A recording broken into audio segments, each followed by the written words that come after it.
twarangije agace ka karindwi abangaba bamaze kuririmba ndetse uyu mukobwa umusore amubwira ati uzamera neza ibintu byose bizagenda neza cyane.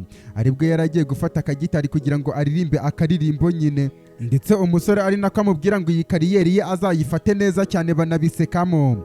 egera hino unyegamizeho urwo rutugu rwawe. ni agace ka 8 dutangiye ndetse reba hano hasi ukande ku ibuto ya like ukande no kuri subscribe kugira ngo buri uko nshyizeho uzajye ukabona bitakugoye. ni agace ka 8 gasoza aka gasizoni. sasa rero turebe uburyo byarangiye ndetse ukande no kuri subscribe nyine kugira ngo ako nshyizeho uzajye ukabona neza. amazina yanjye ni Ancestor Ignace, ntabwo ndi intungane nta nubwo nigeze mvuga ko ndiyo. nimero yanjye ni 0788205788 ukanyandikira kuri WhatsApp tukajya twiganirira bisanzwe. isazi itagira umujyanama ikurikira umurambo mu mva. ahangaha ku ishuri abanyeshuri n'ubundi baba bategereje kugira ngo bakore nimusuhuze umwarimu. turagusuhuje nyakubahwa. ni umwarimu waruje ndetse uyu mwarimu azanye n'ibipapuro bigaragara ko aje kubahereza ibizamini kugira ngo bakore ibizamini nyine. agenda abahereza ibipapuro kugira ngo batangire n'ikindi kizamini gishyashya. Samantha ndetse n'abangaba nuko nguko baje Samantha na Blessing bakererewe shahu. umwarimu abareba n'abandi babareba aho abareba nabi cyane mwabaginga mwisha. turagusuhuje nyakuba turagusuhuje mwecare sha mwadukobwa mwe. baza bafite ipfunwe ryinshi. iyo ufite umuvumo nta kintu na kimwe kigenda neza. ubyuka mu gitondo kare cyane ngo ibintu bigende neza wapi bikanga. ndetse uyu nguyu akomeza kubahereza impapuro nyine Samantha na Blessing kugira ngo barebe. ariko niba Samantha bizamugendekera neza ntabwo twari twabona umusaruro. ati nyakubahwa ntabwo wampaye sheet booklet nyine yo gusubirizaho. mufite isaha n'iminota 30. hari uwavuze ikirenze n'ibyo ngibyo ni isaha imwe yonyine. nyakubahwa caceka aho ngaho ibyo se murimo kuvuga ni ibiki ko mbona natanabizi. ikizamini cyanyu kiratangiye nonaha. abanyeshuri batangira ibizamini ariko wa musore witwa Etienne we arimo gukomeza kuza ahangaha agakora ibizamini mu izina rya Ella. igihe gikomeje kugenda umwana w'umukobwa Ella yarashimuswe n'inshuti ye ya kera Desmond. wari uzi ko nta muntu wakugirira nabi atakuzi? we wikopera wagakobwa uri gukora ibiki sati sorry uri kuganira muri iri shuri n'ibyo bintu ntabwo mbyemera. we Felix agakobwa kusantara kubyira umwe kwandika ibyo bintu urimo kwigirishwa n'ibiki byose ndabona natanaze. abanyeshuri nyine baba banakopera nyereka yewe uretse uyu w'umuhanga gusa wigira umuhanga nako. oya ni umuhanga kubera aranatsinda nyine. ndetse abanyeshuri bakomeza gukora ibizamini ahangaha. umwana w'umukobwa yarashimwe musigaranye iminota 30. ntabwo aragaruka ku buryo n'ibizamini byose byabaye umwana w'umukobwa Ella adahari kubera impamvu n'imwe tutaramenya. abangaba musigaranye iminota 15 gusa. we uyu nguyu Etienne amasegonda 30. sasa igihe kirageze muzane nonaha muremete. mutange amasegonda yabashiranyisha ni muremete neza cyane. uyu mwarimu atangira kugenda afata nyine ibipapuro by'abasoje imbere kugira ngo amasegonda 10 yonyine batangira kuremeta. amasegonda 5 yonyine, amasegonda 2. aka kanya ni muremete neza cyane. umwarimu atangira gukusanya izi impapuro ndetse uyu musore Etienne nawe aza kuremeta amakaramu hasi. ndetse ngaba atangira gufata impapuro zose nyine azana kwa Samantha. Samantha uri gukora ibiki se wandika uhuze cyane? nyakubahwa uretse gato ya akantu kandi abandi iyo basabumitinze wowe aracyarimo kwandika sana urwo rupapuro ndimo kwibaza nibyo urimo kwandika nonaha. umwarimu abazengurutsamo amaso areba abanyeshuri bose yitegereza abanyeshuri abacishamo ijisho. uyu nguyu aza kuremeta nawe wari usigaye ni Felix aje inyuma. sasa rero mwarimu amaze gukusanya impapuro ahita azikira hano hasi yitegereza. bityo rero musore mutoya we Etienne nabonye ko nyine wari uri no mu kizamini cya Miss Salome mu kizamini cye wari uhari. noneho ndongera ndabibona. reba uyu nguyu kugira ngo itagira ubwoba. ndongera ndabibona none aka kanya uri no mu kizamini cyanjye nonaha. uri muri classe yanjye urimo kwandika ikizamini nonaha. none niba nshobora kukubaza ubundi urinde wa gasore we nyagasani uyavuga ati izina ryanjye ati oya inshuti yanjye izina ryawe ni irihe uyavuga ati nitwa Ella David Sam uyavuga ati Ella David Sam Ella David Sam byiza cyane Ella David Sam baramufashe ibaza uruhungu rwitwa Ella ntabwo yabeshya kubera yanditse kuri liste reba uyu nguyu ubwoba yahise agira sasa rero baramufashe undebere Ella David Sam w'umuhungu baramufashe afata urupapuro rwe aza ati Juliet we sasa ni inshuti ye ya Ella none se Ella David Sam n'uyu musore kugira ngo abyemeze ni nawe uhagarariye ishuri ndakubajije uyu nguyu navuga yego ni Ella David Sam inshuti yawe magara niko nkeka ati yego baramufashe oke byiza cyane sasa rero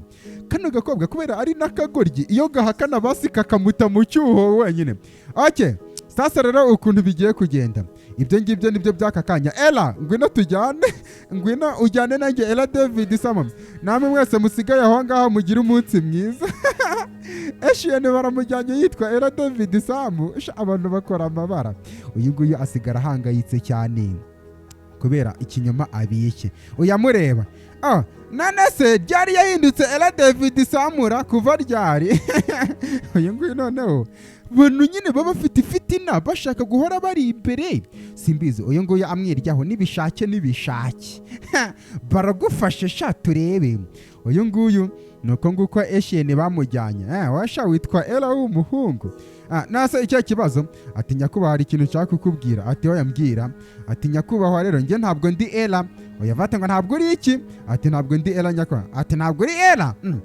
wowe uri Ella ati oya nyakubahwa ati kirenze n'ibyo ngibyo wowe uri Ella kurenza Ella ahubwo kubera ko icyo ndibuza kudiringa nawe wamuginga uraba uri Ella wa danje uruta n'abandi ba Ella bose urimo kona kambera n'ibiki byose tugende njye kukwemeza cyane nta kintu wari wabona ngiye kudiringa nawe wamuginga we ngiye kudiringa oya uri Ella agenda barimo kumwemeza kuntu ari Ella uko byagenda kose nyagasani ibyo ngibyo byarabaye nyine hari abantu bahora bashaka kujya imbere ati mana yanjye ni Samantha ese n'ibiki birimo kumbaho yicaye ahangaha ese nukubera iki ubuzima bwanjye buri miserable mbese ubuzima bwataye umutwe cyane ese ninde nahemukiye who did I offend nari naratekereje ko uyu muvumo wamvuyeho ariko nanone ntabwo ibintu bikirimo kugenda ati mana ese ni gute nzishyura minerivare ya blessing ni gute nzabikora ese ninde uzishyura iyanjye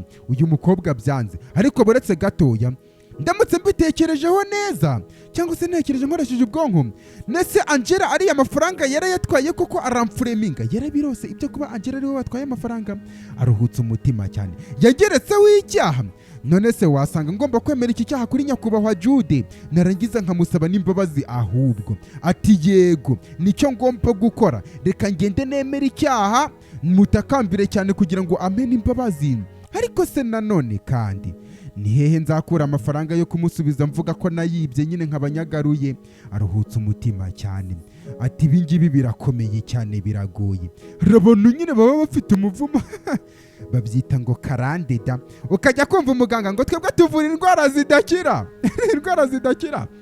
nyagasani uyu nguyu urugo yajemo nirwo rugo turimo kubona wa mukobwa Juliet yazanyemo na wa musore Kelvin ahangaha nyuma yuko afashe umwanzuro avuga ngo agiye kujya gutakambira nyakubahwa Jude si rwo rugo se bajemo n'imodoka bapolitse umusore agiye kwiyitaho neza kugira ngo ajye kwicarana nirwo rugo yajemo ndetse uyu mukobwa yaje ahangaha aranakomanga ndetse umukobwa akomeza gukomanga kugira ngo arebe niba hari umuntu uri buze kumufungurira yumvise nta muntu umufunguriye umukobwa nuko nguko yaje ahangaha yitegereza impande n'impande bigaragara ko niba uriya Jude afitanye isano n'uriya musore twabonye Kelvin iyi mukobwa raho nanura akagongo imirimo yabaye myinshi cyane mu gihe wowe utazi no kumesa yicara ahangaha ati mu buzima bwanjye ntabwo nigeze mbona urugo cyangwa se ahantu nshobora kwita mu rugo iwanjye niko yatangiye kuririmba ndetse kandi ntabwo nigeze nguma ahantu runaka ngo mpatinde kugira ngo basi nzabashe kuhakorera ngo ngire icyo mpakura aka kanya ndasabye imbabazi cyane niba ntari umuntu uhagije. Arimo gusaba isanzure. Ati nyine ntabwo ari ukubera ko ari njyewe, ahubwo ni umutima wawe, ndetse bigoye umutima wawe kuwinjiramo. Gusa ibyo ngibyo ndimo kuvuga ni igitekerezo ndimo gutekereza, mbese ibyo mvuze ni ibitekerezo bindimwo gusa. Ariko ubuzima bwanjye niba ari nk'ikode niba warabunkodesheje, ndetse kandi aka kanya nkaba ntazi wenda cyangwa se ntarize uburyo ngomba kugura muri iryo kode nyine, byibura ariko nta kindi kintu nari nkwiriye cyangwa se nta kindi nkwiriye kirenze icyo mbona nyine cyangwa se icyuma. Nta kintu nkwiriye cyangwa se nta kintu kiri icyanjye. Uyu musore nuko yasohotse arimo kumva iryo jwi. Niba ubuzima bwanjye ari ikode cyangwa se ari ubw'ikode, ndetse kandi nkaba ntarize kugira icyo nagura, umusore aramwenyura, ni iwabo ahangaha aruhutsa n'umutima.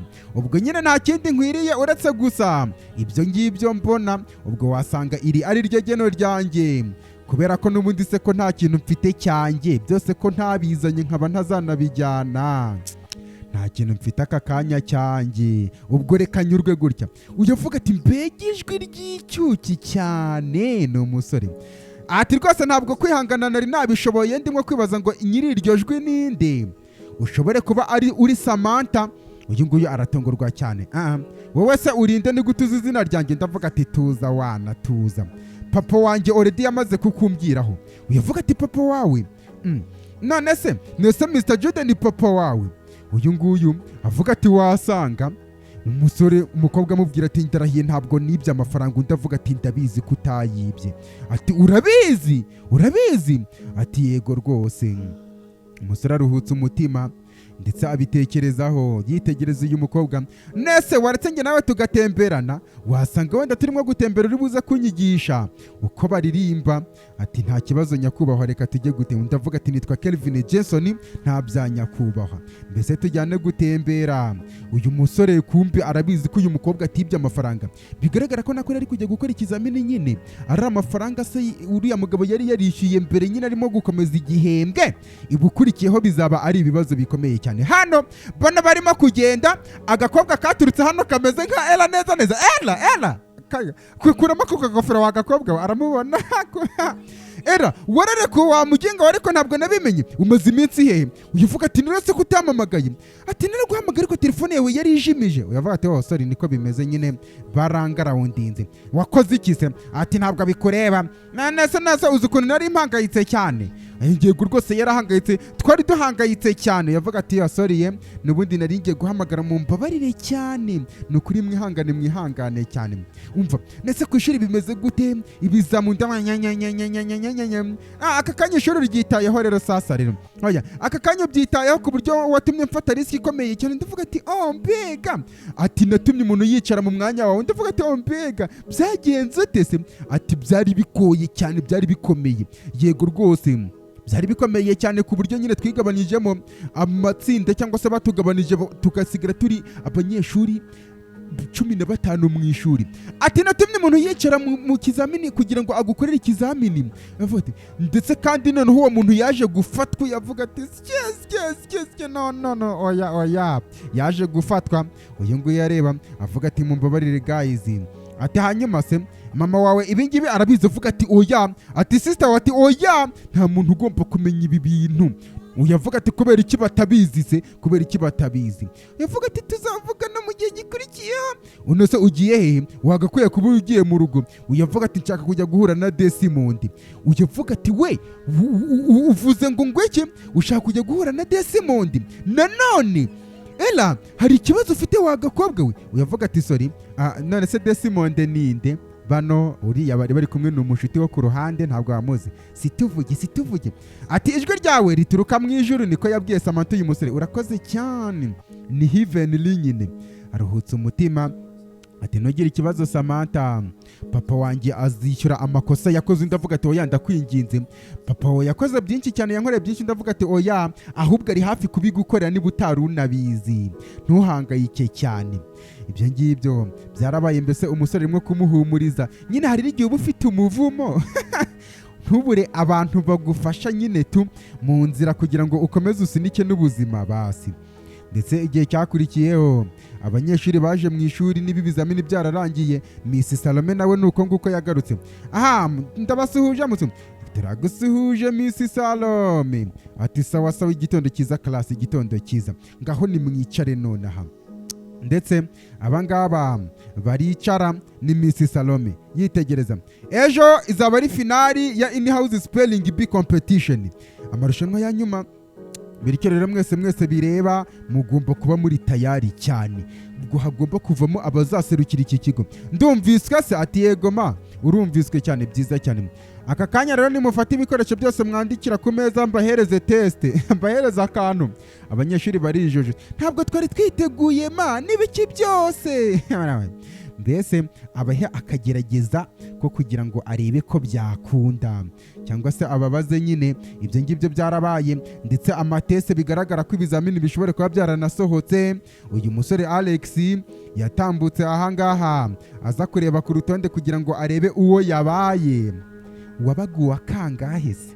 Amaze kubibona avuga ati nuko nguko byagenze se. Hari n'abandi baje, Samantha ndetse n'uyu Blessing.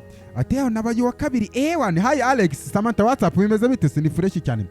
Urahanga kureba umwanya wabaye se? Ati rwose ndimo kureba umwanya nabaye. Ati Samantha wabaye wa 21 afite umuvumo wanze kumwe. Ati sorry nyine wihangane. Hanyuma se nge nabaye wa kangahe? Ni Blessing. Nabaye wa 10. Mbega Samantha nubwo afite umuvumo ariko ntafite na nyine nta byadanje. Wow, byiza cyane. Alex wabaye wa kabiri rwose, congratulations rwose. Ata Alex, WhatsApp n'abasore baje hanga bimeze bite se? Baje kureba Felix nawe nuko nguko yaje kureba na mugenzi we, avuga ati man wabonye umwanya wawe se? Ni Asian nawe, ntabwo ntekereza ko ndi kubona uwanjye. Ako nakoze ikizamini se byagenze gute? Hari ahandi babikize se kumbe ni Asian? Nose kutari kwibona byagenze gute? Nanjye sindibona tu. We ashana wa muginga ngiye ntabwo mbibonye mani, ntabwo mbibonye. Bara ndetse n'abandi banyeshuri bakomeza kuza kureba ngo barebe uwo babaye wa mukobwa wanga Samantha nta mpamvu. Ati yitwa Rebecca nyine. Ati wawe urawubonye se? Barareba baracekinga, ndetse uyu mukobwa nawe Janet nuko mwegereyo nirebera ariko nuko aza. Nese niki ubundi umuntu wabaye uwa mbere mwamwe expectingaho nyine, hari ikindi mwari mwiteze yabaye.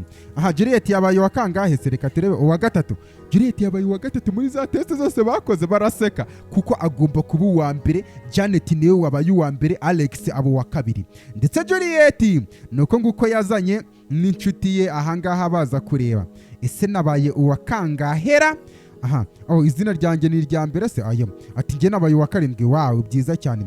Ati nakoze neza kurusha na mbere hose. Arebye wowe wabaye wa kangahe? Arebye aratungurwa cyane. Wa gatatu? Oya, ntabwo bishoboka. Sinshobora kuba wa gatatu, sinshobora kuba wa gatatu rwose. Ati tuza reka turebe umuntu wabaye wa mbere. Barebye wabaye ni Janet wabaye wa mbere. Gute Janet yandenzeho? Ni gute byashoboka? Ntabwo nshobora kuba wa gatatu, sinabyihanganira cyane. Tuza ariko ararira cyane, kararira. Ako kanya Janet nuko yaje. Nase ni kihe kibazo? Janet aramukwena cyane amureba. Hoya bigaragara ko yaramutegereje kandi yarebye amanota mbere. Uyu nguyu nuko nguko yaje gakeya. Wambonye? Araje wirira. N'abasore batambuka ahangaha bareba. Urambona? Felix arabibona. Wambonye? Urambona? Aritambukira acaho aragenda. Janet akora nta bintu byihangana, atuje, mu gihe undi we aba yiyerekana cyane. Si mwabibonye abana basobanura udufilime nk'utu bahora mu rusaku natanazi? Mu gihe ngiyewe nza nkubita mbangura, si ubwo gurasi niyemeye we. Ati Juliet yabaye wa gatatu, bosi ntabe n'uwa kabiri ahubwo. Batangira kubiganira. Na show zose yirirwa yigaragaza mu ishuri, noneho ngo abo wa gatatu gusa nari natekereje ko afite ubwonko. Gusa bira byose imyereko yari yiki. Yavuga ati wale aka kanya mfite inshuti nshyashya. Si Janet nyine. Uvuze ngo iki? Ati yego nyine babajya kuba inshuti. Ati wa mukobwa ubwibone buzakwica kwiyumva. Ati uriya mukobwa Janet ni mwiza, ni nice cyane, ameze neza. Ati tuzabimenya rwose. Ati Priscilla we, yes dear. aha nese nukora iki maze iminsi utaza ku ishuri. Uyu Priscilla ni wa wundi twabonye arimo kujya kwiyama uriya musore Felix ngo uyu mukobwa Janet ntibazamwirukana ahubwo niba hari umuntu ukeneye kwirukanwa nuriya mukobwa nyine Juliet w'umunyamafuti. Ati nari ndimo kugerageza kwirinda ibitutsi n'agasuzuguro biturutse kuri Juliet nyine tu. Uyu nguyu avuga ati ngo ibitutsi no guseba kuri Juliet. Ati yego rwose niko bimeze.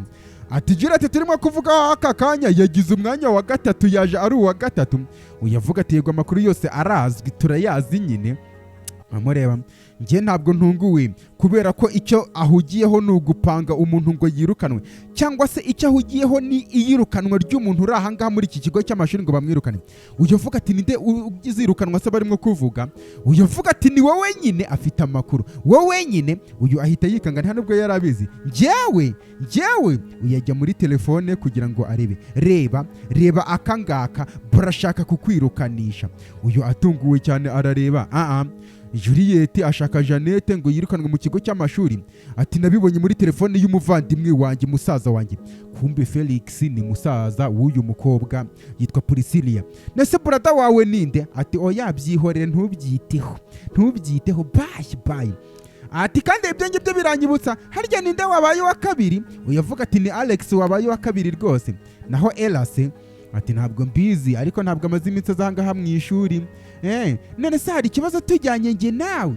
Ati oya ndibuze kukujoyininga mu kanya. Oke uguma utekanye.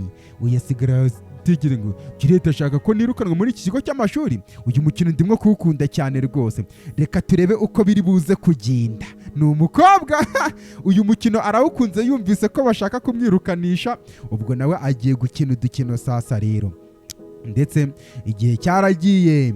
Uyu nguyu Janet kubera ko arimo kwitegura finale ya spelling bee competition nyine, aza ahangaha kwiga, akomeza kwiga cyane kugira ngo arebe uko byagenda cyangwa se azatsinde hariya.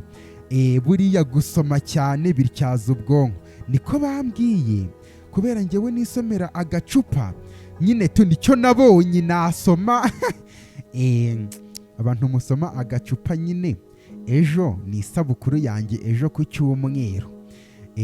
Kandi ubwo muzi ngo ngiye kubabwira ngo muzaze tugasomane, muzakanyoherereza ahubwo muzanyoherereza agacupa ejo ku cyumweru turebe ko hari ukuntu byagenda. Ndetse Juliet nawe yaje ahangaha akomeza gusoma cyane kugira ngo arebe ko aya marushanwa nawe yayatsinda. Nyine tu barahanganye. Ibaze iyo anayatsinzwe nayo kandi Janet yaramukubise inshuro. Akomeza kwiga cyane ahangaha bigenda biyihuta cyane ajya impande n'impande aranasinzira. Mu gihe cyakurikiye Juliet byuka alamu yawe irimo gusana agakobwa we ahita yumva ko yari yakererewe. Sasa rero kumbe igihe cy'amarushanwa ubwo ngubwo kigiye kugera hano ku ishuri nyine. Mu gitondo gikurikiyeho abanyeshuri baje ahangaha kugira ngo bakore amarushanwa. Mwebwe uko muri aho ngaho babiri nibo bazavamo kugira ngo bahagararire iki kigo cyacu muri aya marushanwa azakurikiraho. Ndetse kandi muri buri competition habamo umuntu watsinze ndetse n'umuhombyi nyine n'uwatsinzwe. Bitegereza barebana nyagasani. Ati bityo rero uyu munsi tugiye kumenya umuntu uri buze kwegukana umudari wa zahabu muri aya marushanwa yacu. Bakoma mu mashyi, harimo n'abafana nyine baje kugira ngo bareberere ukuntu bimeze. Ati alright, bimeze neza cyane Mr. Panya. Janet haguruka nana uvuge iri jambo. Agiye kumubwira ijambo avuga, amubwira uru jambo niba ari icyarabu. Uyu mukobwa abitekerezaho neza cyane avuga ati banza umbwire definition y'iryo jambo nirihese. Ati ni umujyi wo muri Albania yo mu majyepfo. Uyu ahita byumva atangira kurivuga nyine. Ni ijambo nanjye natabonye wa mugani w'abana nyine kubera biba byanditseho nawe iryo jambo. Urabikoze cyane ni Mr. Panya. Urabikoze correct. Mr. Panya we avuga yihuta cyane. Miss Juliet nawe haguruka uvuge iri jambo tugiye kukubwira sasa rero. Ndetse uyu nguyu nawe araza kugira ngo avuge ijambo. Ushobora kuvuga ijambo hosomaki. Uyu nguyu abitekerezaho cyane. HOSOMAKI hosomaki. Correct, urabikoze neza cyane. Mukomera mu mashyi, urabikoze cyane. Ndetse Alex we wagahungu we haguruka nawe uvuge. Ni nk'abanyeshuri 6 cyangwa 7 nyine nako ni 8 batsinze muri iyi competition bagiye kuvamwo 2. Vuga ijambo cylindrical. Uyo avuga ijambo Alex akomeza kurivuga cyane. Urarikoze cyane Mr. Panya. Mr. Panya ameze ukuntu. Yengoyo ati Miss Ella ni wowe ugezweho. Egera imbere aka kanya Miss Ella we. Ella nawe yagarutse ku ishuri sasa rero mu marushanwa. Yari yarashimuswe ntituzi n'ukuntu byagenze n'ibyabaye. Ubwo tuzamenya. Ngaho avuga ijambo disbanding. Uyo ngoyo DISBINDANN urabyishe cyane. Bamwe bamuseka baramuseka. Umushuti we niwe utaramusetse gusa. David nawe araza hanga kugira ngo avuge ijambo. Ikibazo cyanjye nuko mu gukora udufilime nsobanura ijambo kurindi. Vuga ijambo usobanura ijambo iryo jambo nanjye simbizi. David agerageza uko ashoboye. Kubera intwari zihimuye baravuga bati oya ritangizwa na X sha urabyishe cyane. Wrong.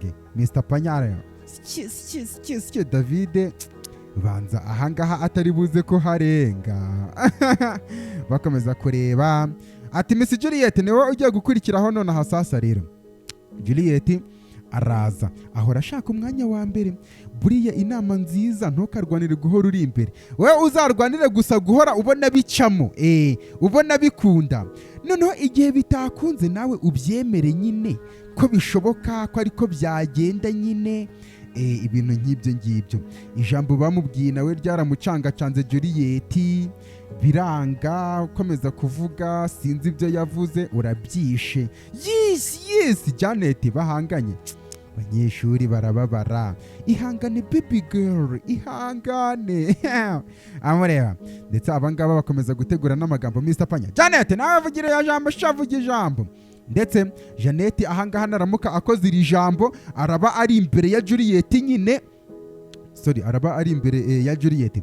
Vuga iri jambo ni Mr. Panya amushakira ijambo agiye gukora nyine. Wowe haranira gukora ibyiza ukibisha magnesium like niba ari byo avuze nyagasani. Uyo nguyo avuga ayo magambo yose kubera ko nohoro haranira kuvuga ngo reka mbu wa mbere uzaba wigira imana urarikoze cyane. Araritsinze sasa Juliet nawe biba ibibazo bikomeye cyane kandi ubwo amagambo yagombaga kuvuga. Alex ngwino nawe ugira ijambo wavuga. Alex aza ngo avuge ijambo uzaba wiyita nyine nk'umuntu urenze ko ari we byanga byagukunda ugomba kubikora. Ati ijambo risigaye ni irya nyuma nurikora neza wowe na Janet nimwe bwo muzapresentinga iki kigo muri Empire Spelling izaba nyine mu gihe gikurikiyeho. Ubwo naryica bari buze guhereza amahirwe undi munyeshuri. Ngaho vugira ijambo defamatory nanjye nta cyongereza nzi ahari. Defamation ni ukwicira umuntu izina. Ati nese mwambwiye definition nyine mbanze ndyumve neza. Kumbe atangira kwibuka ari kumwe n'umuvandimwe we ari kumubwira ngo noneho reka turebe amagambo barimo kwiga. Uyu nguyu yamubwiye ngo iri jambo ari spelling nyine kumbe yari yanarimubwiye. Ibaze rimunaniye yari yarivuze. Uyu musore asubiramo iryo jambo umuvandimwe we yamubwiye kugira ngo ari spelling arabikora avuga ati ni sawa cyane rwose. Baranamubimubwira nawe uyamubwira ati defamation ni uburyo ushobora gutuma nyine umuntu umwicira izina ukamutesha fame ye nyine. Defamatoire mu gifaransa se bura niko bivuga. Umusore Alex arabivuga akomeza kuvuga spelling ziri jambo ariko agiye kurirangiza aracikwa arabyica. Urabyisha arenzaho inyuguti itariyo. Ndetse ubwo ngubwo nyine uyu mukobwa Juliet niba ari we baraha amahirwe simbizi. Juliet bahita bamuhamagara Mr. Panya. Ubwo Juliet nyine niwe wazasohokera iki kigo ari kumwe na Janet we yamaze gutsinda. Vuga iryo jambo defamatory. Uyu nguyu mu bwoba bwinshi cyane avuga inyuguti zose zigize iryo jambo nicyo bita spelling nyine ararikora. Urabikoze Mr. Panya. Mbese uyu mukobwa aratsinda sasa rero ayambirana na Ella. Abangaba nibo bagize batsindiye kuzajya mu marushanwa uko ari 2. Abarimu nabo bamwenyura ahangaha. Sasa rero ukuntu bimeze muri spelling bee aka kanya dufite abantu 2 batsinze. ariko nk'uko nari nabivuze nyine ubwo nyine muri buri shanwa cyangwa se buri competition hagomba kuba a loser and a winner. Abantu babiri barimo gupresentinga Empire Spelling Bee competition uko ari babiri batsinzwe ahangaha muri aya marushanwa, areba impande n'impande n'abarimu kugira ngo abanze batangaze. Ni Janet ndetse na none undi akaba ari Juliet, nibo bahanganye. Abangaba babakomera no mu mashyi nyine. Agenda anayambira Alex ati ngaho rero nimugende musubire mu mashuri yanyu nona. Mr. Panya we yiyambarira ikabutura aba yiyambariye akantu k'agakabutura nyine. N'abanyeshuri bari baje kumva uko biri buze kugenda ahangaha. Basohoka ahangaha. Iyi competition bigaragara ko ari competition igikomeje cyane ya Spelling Bee. Igihe cyaragiye n'amasaha nayo akomeza no kugenda. Baje ahangaha, he urambona se wambonye? Baza kubiganiraho. Hari waje ahangaha, mwamaze kwitegura fresh cyane ikirori? Ati yego rwose.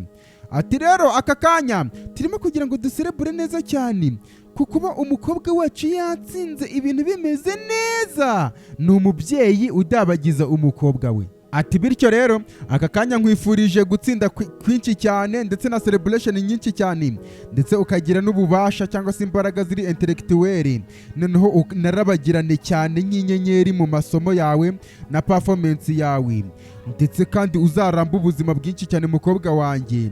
Ibyo byose nibyo by'ingenzi. Cheers. Uyavuga ati ndetse kandi reka nshimire Alex rero kubera byose ari we nshyigikira. Urisanga cyane Alex, murakoze cyane, murakoze. Hanyuma se ngaho nimukomeze muryoherwe rero, reka ngende njye kugira akantu njye gukora nanjye muri study yanjye cyangwa se mu cyumba akoreramo utwa bari gukorana umubyeyi. Abangaba basigara barimo kubiganiraho cyane nyine. Tu umuntu ugukorera utuntu nawe ujye umushimira. Uyu musore yaje ahangaha yibereye mu rugo. N'uyu musore yitwa Kelvin, kumbe nuwo muri rwa rugo uriya mukobwa Samantha yakoragamo nyine. Yijeje Samantha ngo uko byanga byakunda papa we nubwo yamukoreye byinshi ahubwo aribwo agiye gutangira kugira ibyo amukorera, ndetse afata telekomande ahindura n'amasheni. Bigaragara ko igihe ari kinini cyane arimo kwirebera, abyina n'utuziki n'ibiki byose. Vuga ati ibingibi ni ibiki? Ni umusore wibereye mu rugo bisanzwe nyine. Umusore nta kindi yakoze, yese afata telefone ye kugira ngo nayo ayijyemo neza cyane, cyangwa se agerageze kugira umuntu yandikira, cyangwa se anahamagare. Wenda ashyira telefone ahangaha ku gutwi arategereza cyane. Uwo yahamagaye akomeza kumuhamagara ariko ntamufate. Itaba. Kumbe Juliet arahangaha barimo kumusuka. Telefone yarasonye. Hi, meze gute? Maze yakene ndimo kugerageza kugira ngo nguhamagare unyumve n'ibiki byose. Ati ya telefone yanjye nyine bari barayisayizinze, ndetse kandi nari grounded. Iyo ni kubera iki se? Byagenze gute? Uyavuga ati nyine uribuka nkubwira nyine tu nari mbizi ingaruka zo kuba ndi kumwe nawe tugatinda hanze, kandi ibyo nabikoreye wowe sibyo? Umusore ntiyagira icyo abivugaho. Ati umbabarire cyane soriye. Ati bimeze neza, ngaho keka rero sasa. Uyavuga ati nkeke iki se, niki cyabaye? Amwenyura ati rwose wahise ugira uba qualified nyine mu marushanwa hari. Ati yego niko bimeze rwose nabikoze. Ati byiza cyane rwose, urakoze cyane. None se ibingibi ntabwo bikwiriye celebration nyine? Umukobwa avuga ati yego niko bimeze, ariko mama wanjye noneho yambaga nindamuka nsohotse ahangaha mu rugo. Uyu musore avuga ati okay, nose ni igihe kingana iki? Ati simbizi tu kugeza igihe azambwirira uko bimeze ubwo nyine sorry. Umusore avuga ati nta kibazo, bimeze neza, ndabyumva neza cyane, nta kibazo rwose. Bakomeza okay, bye. Sorry bye. Basezeranaho niba ari ibyanyabyo koko, ariko se biramutse ari ibyanyabyo uyu mukobwa ko yaba ameze ukuntu ari muri ba bakobwa badufite turi benshi. Buriya disi nanjye hari ahantu undi hari n'undi tutabiziranyeho. Ansasi. Yewaga we. Mu gihe ngewe ahantu uriya ari Cynthia ari wenyine gusa rukumbi. Kubera ntabwo namubangikanya nyine n'abandi. Miss Salome ari ahangaho uyu nguyu nuko nguko yaje. igicamunsi kiza. Samantha umeze gute? Se meze neza cyane. Nase kubijyanye na ya marushanwa ya spelling bee ngiye noneho ndashaka kuyajyamo. Uyavuga ati finally bwa nyuma na nyuma rwose. None se nibiki bitumye uhindura ibitekerezo byawe ukaba ushaka kwinjira muri iyi competition nyine bigenze gute? Uyu nguyu aruhutse umutima avuga ati nyine simbizi nanjye ariko ndashaka kwinjiramo muri ariya marushanwa nyine. Umugore arabyumva ariko amarushanwa ageze kuri finali. Ati rero ni amahirwe make ko tugeze kuri final stage, kuri finali nyine. Ubwo urumva ko bitakunda. Juliet ndetse na Janet nibo bagiye gupresentinga cyangwa se kuri presentinga iki kigo cy'amashuri. Uyavuga ati mama ndetse nta kintu ushobora kubikoraho se. Uyu nguyu yavuga ati ndibuze kureba niba hari icyo nakora. Ndibuze kureba kubera ko ngenda ndashaka ko rwose iriya competition uyinjiramo neza cyane, uyijyamo. Ati nta kibazo rwose, ugira umunsi mwiza. Uyu mukobwa Samantha atangiye noneho kwisangamo. Ati Juliet na Janet batsinze in house spelling bee. Uyu mukobwa twatangiye agace ka mbere ari urimo kutubarira inkuru akomeje kutubwira Juliet ndetse na Janet batsinze in house spelling bee. Reka turebe umuntu uzatsinda Empire Spelling Bee cyangwa se uzatsinda nyine amarushanwa yose akaba ari uyegukana. Ariko buretse gatoya, none se uriya mwana w'umukobwa Ella yashimuswe gute? Ni gute yashimuswe? Uyu nguyu arahangaha arimo kurebana nawe, kumbe nibyo uyu mukobwa arimo kwibaza Samantha, ndetse nanone ahita ashigukira hejuru cyane. Reba hano hasi ukande ku ibuto ya like.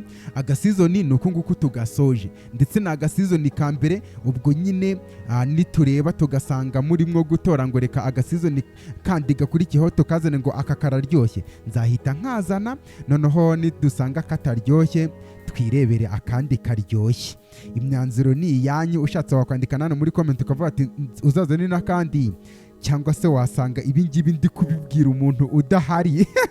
Bityo tukazatangira akandi katari akangaka. Amahitamo nayo wageze kuri akangaka kubera ko bagufite babyumva. Urukundo ngukunda ni nkihwa ngufite ku mutima cyane. Amazina yanjye ni Ancestor Inyase, ntabwo ndi intungane, nta nubwo nigeze mvuga ko ndiyo.